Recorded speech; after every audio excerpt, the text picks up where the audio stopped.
C'est à Craonne, sur le plateau, qu'on doit laisser sa peau. Salle Mandela d'Algrange se sont tenues 2 expositions attrait à la Grande Guerre de 14-18, panneaux de la mémoire bien gardés par un poilu de la Grande Guerre. À Algrange, la commission culturelle n'a pas relégué l'histoire dans les tranchées de l'oubli. J'avais cité une phrase de Paul Valéry.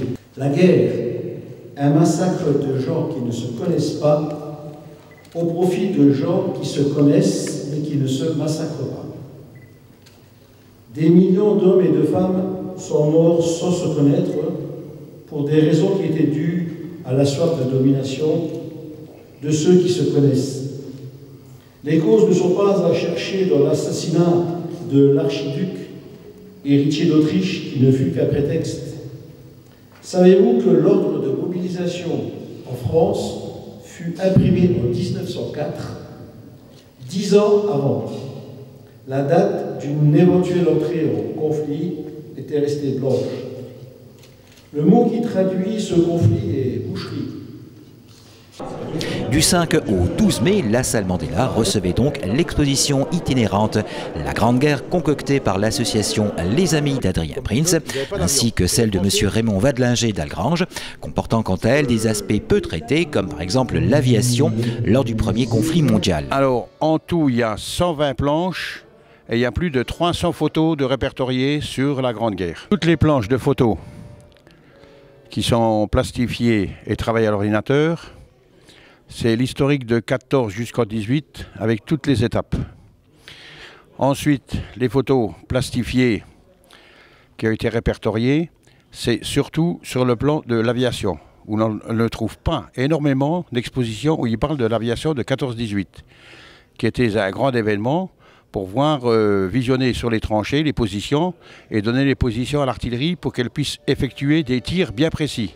Donc l'exposition qui est présentée à Algrange est une exposition donc, qui a été réalisée par l'association Les Amis d'Adrien Prince et qui a été financée par le Val de Fensch.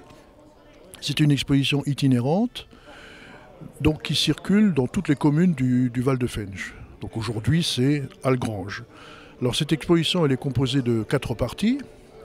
Première partie qui est une partie régionale. Chaque commune du Val de Fensch est représentée par un panneau sur laquelle, qui représente donc la commune de 1900 à 1918. Sur chaque panneau se trouve le monument aux morts et la liste des morts, du moins ceux que l'on peut connaître. Ce qu'on appelle des soldats lorrains, c'est-à-dire des Lorrains qui ont combattu sous l'uniforme allemand, il faut le rappeler. Seconde partie a elle-même 2 parties. La première qui est la guerre proprement dite, donc la guerre des tranchées, Verdun, Chemin des Dames, etc., Douaumont. Bon. Et la seconde partie, donc de cette seconde partie, c'est ce que j'appellerais la culture de guerre, avec des panneaux spécifiques sur, par exemple, l'enfant pendant la guerre, l'humour, le journal L'Illustration, le rôle de la femme. Troisième partie, alors c'est une partie, dirons plus littéraire et artistique, puisque nous avons les principaux livres qui ont été écrits, avec des extraits de textes, Voyage au bout de la nuit, mais aussi Le feu de Barbus, Le songe de Monterland, et aussi des témoignages allemands.